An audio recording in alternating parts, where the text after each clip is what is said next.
If there is one practical thing that Democrats can do right now that would help them regain power, it's never speak to Trump in person. No, I'm kidding. That's stupid. No, it's this. Inspire your moderates to vote in the primaries. Get that base excited. You have the numbers. After Congressman Moulton made his comment about his daughter not getting run over, he added, "But as a Democrat, I'm supposed to be afraid to say that." Well, then change what you're supposed to be afraid. The Democratic National Committee is reportedly dealing with growing internal turmoil, and Bill Maher isn't staying quiet about it. While some might expect him to sympathize with a party struggling to regain direction and connect with voters, Maher has instead delivered sharp criticism. During an episode of Real Time with Bill Maher, he targeted Alexandria Ocasio-Cortez and the wider Democratic Party for what he described as their failure to learn from a major political loss. His comments were blunt, intense, and impossible to ignore. Let's break it down. People ask me all the time, why haven't you ever had Hillary or Bill Clinton on? Why didn't you have Kamala on during the last campaign? You think we don't ask? We ask these people every week. They say no. It took 8 years and a petition to get Obama on. And these are people, all people I voted for. Think about that. They're afraid to come on the show of a guy who voted. Bill Maher opened by expressing frustration with a party he says he has supported for years through his vote, donations, and public platform. Yet one he believes has increasingly pushed him aside. Despite being seen as a longtime cultural ally, Maher argued that many Democrats have avoided appearing on Real Time with Bill Maher, even though he has repeatedly invited them onto the program. According to him, the reluctance comes from an unwillingness to confront difficult questions or defend positions that may not withstand scrutiny. Rather than embracing open discussion, Maher claimed parts of the party have withdrawn into an ideological echo chamber, reinforcing his broader argument that segments of the modern left have become overly defensive, intolerant of dissent, and intellectually stagnant.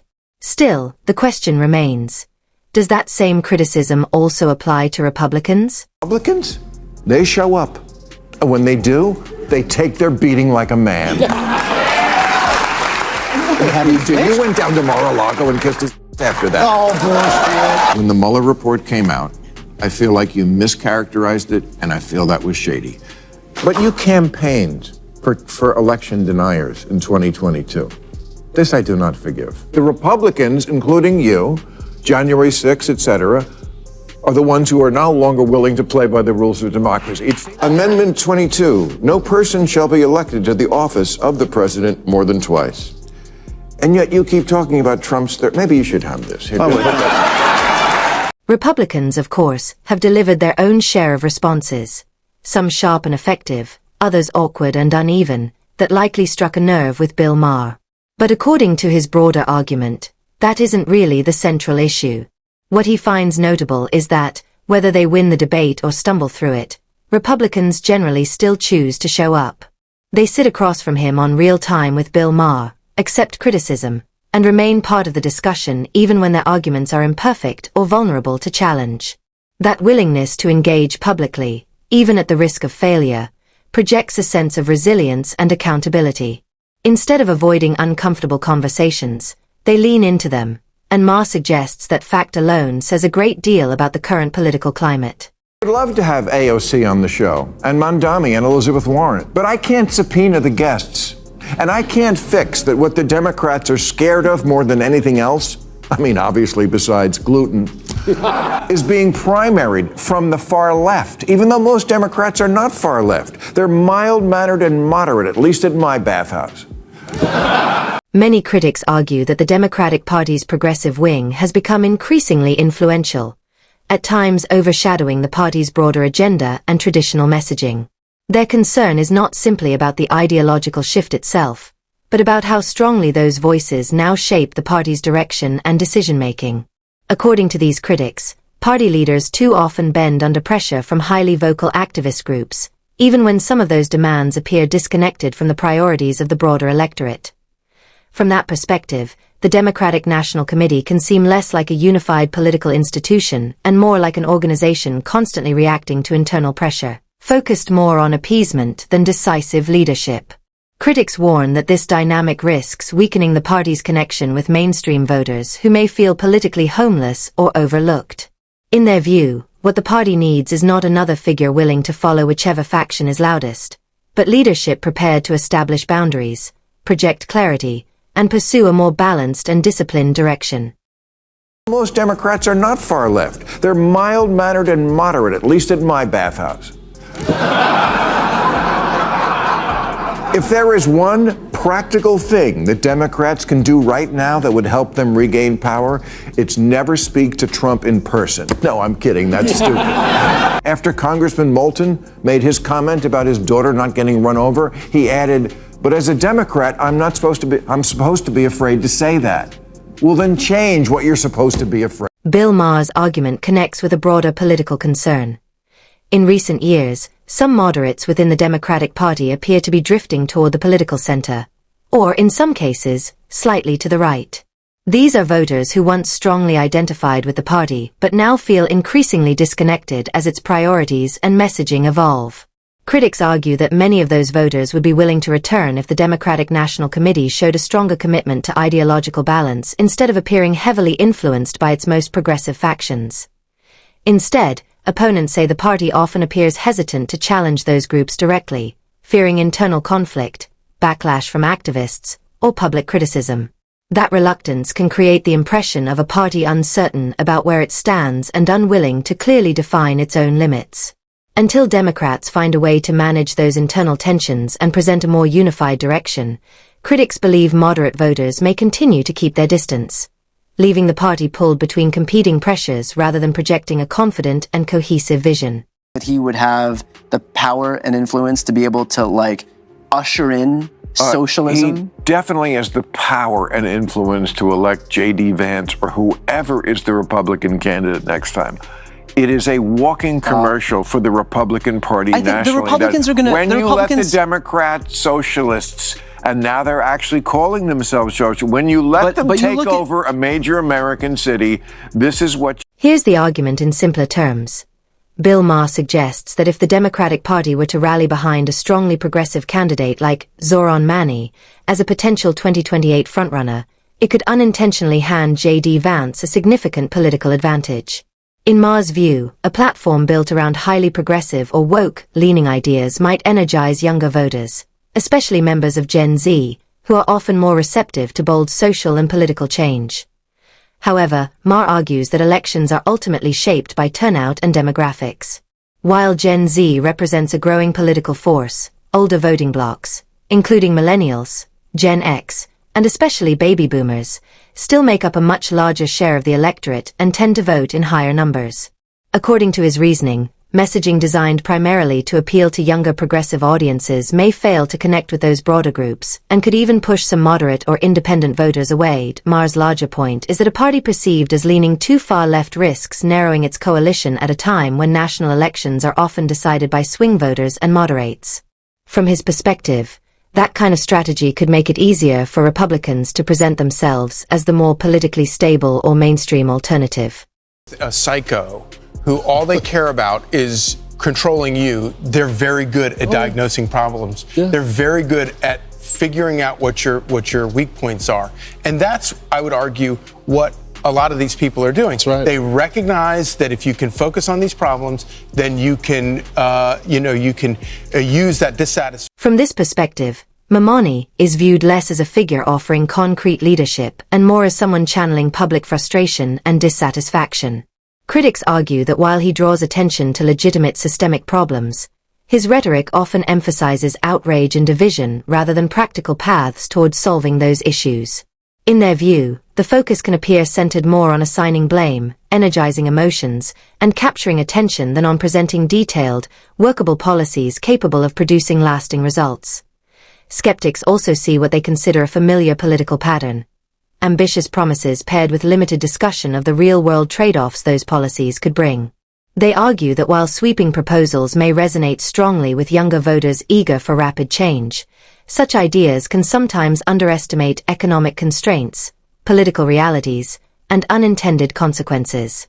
Concerns commonly raised by opponents include the possibility of slower economic growth, expanded government control, greater political polarization, and pressure on individual freedoms or market flexibility. From that standpoint, critics believe Mamani's appeal is driven more by emotional momentum and idealism than by sustainable governance. They argue that his vision may sound inspiring to voters frustrated with the status quo, but still leaves major unanswered questions about feasibility, long-term stability, and the broader consequences of implementing such transformative policies. Horrible for a guy like you, who you spent your whole life talking about how government tries to do too much, which it does, and spends too much. And here you have Trump, who is the Republican, who is aggrandizing more power than anybody, as we just talked about. And on the other side, you have the guy running in New York, Mandami, right? Okay, who's like a straight up communist. I mean, he is. He talks about, you know, the things that communists say. I mean, he wants free grocery stores, free buses. I want him to win. You want him to win? Yeah. I think every 20 years or so. Wait. We need every 20 years or so, we need a conspicuous, confined experiment with socialism so we can crack it up again. From this perspective, critics who are skeptical of socialism often point to historical examples they believe demonstrate the risks of concentrating too much power in government or pursuing overly ambitious economic restructuring. Because of those concerns, they strongly oppose the idea of Mamani rising to a position of major political influence. Instead, they hope more Democrats will pause and critically evaluate what his leadership style and policy direction could mean for both the party and the country as a whole. They argue that the potential warning signs are already visible. Proposals that may sound compelling in theory but could prove difficult to sustain economically or politically over time, along with promises that energize frustrated voters while potentially straining important institutions and economic systems.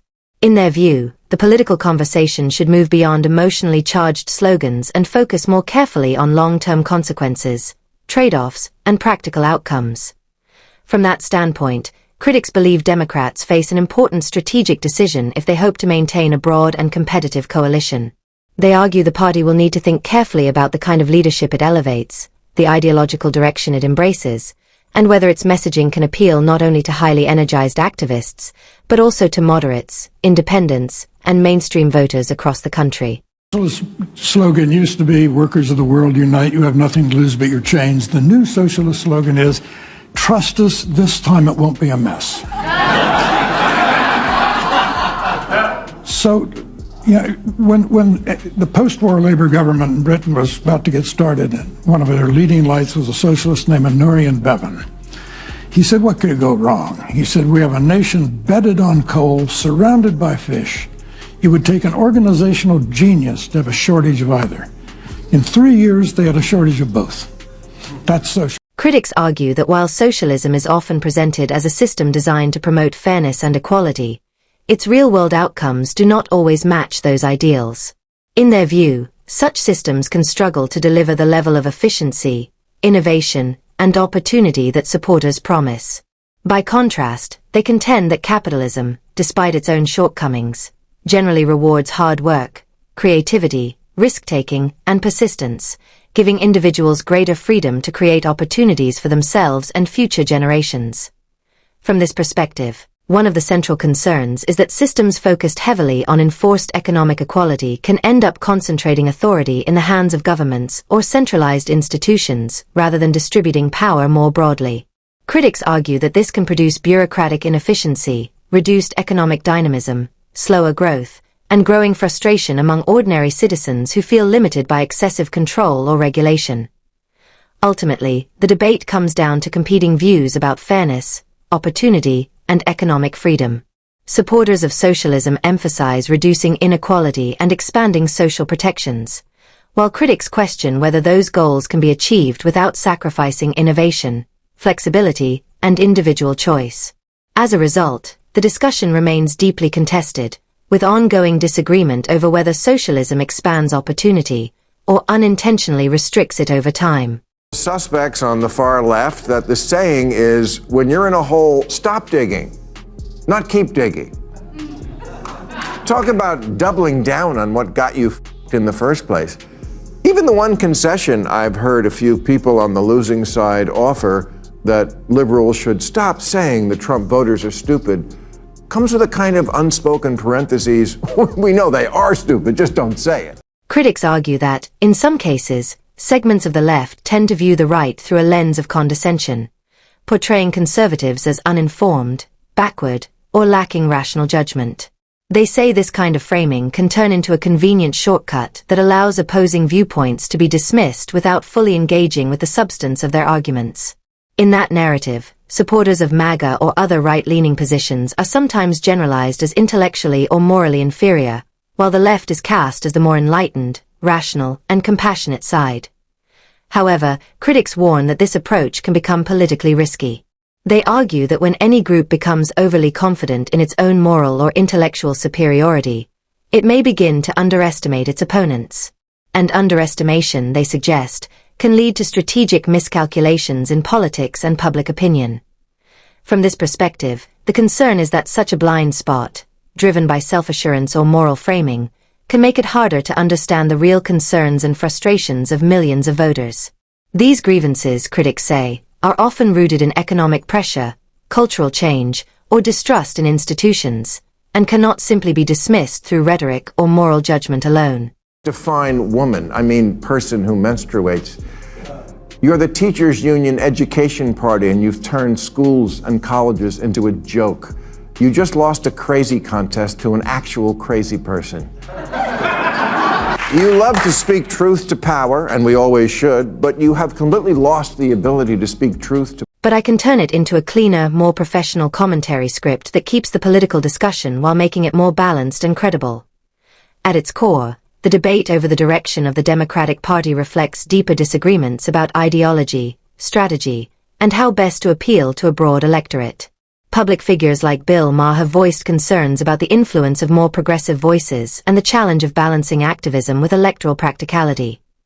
Supporters of progressive policies argue that bold reforms are necessary to address inequality, modernize institutions, and respond to changing social expectations. Critics, however, caution that rapid or far-reaching policy shifts can create unintended economic and political consequences, especially if they fail to gain wider public support. Within the party, there is an ongoing tension between energizing a younger, more activist base and maintaining appeal among moderates and independent voters. This balancing act is not unique to one side of the political spectrum, but it has become more visible in today's polarized environment.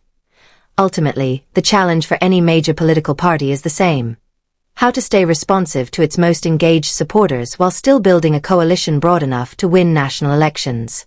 In a system shaped by diverse opinions and competing priorities, finding that balance remains one of the central tests of modern politics.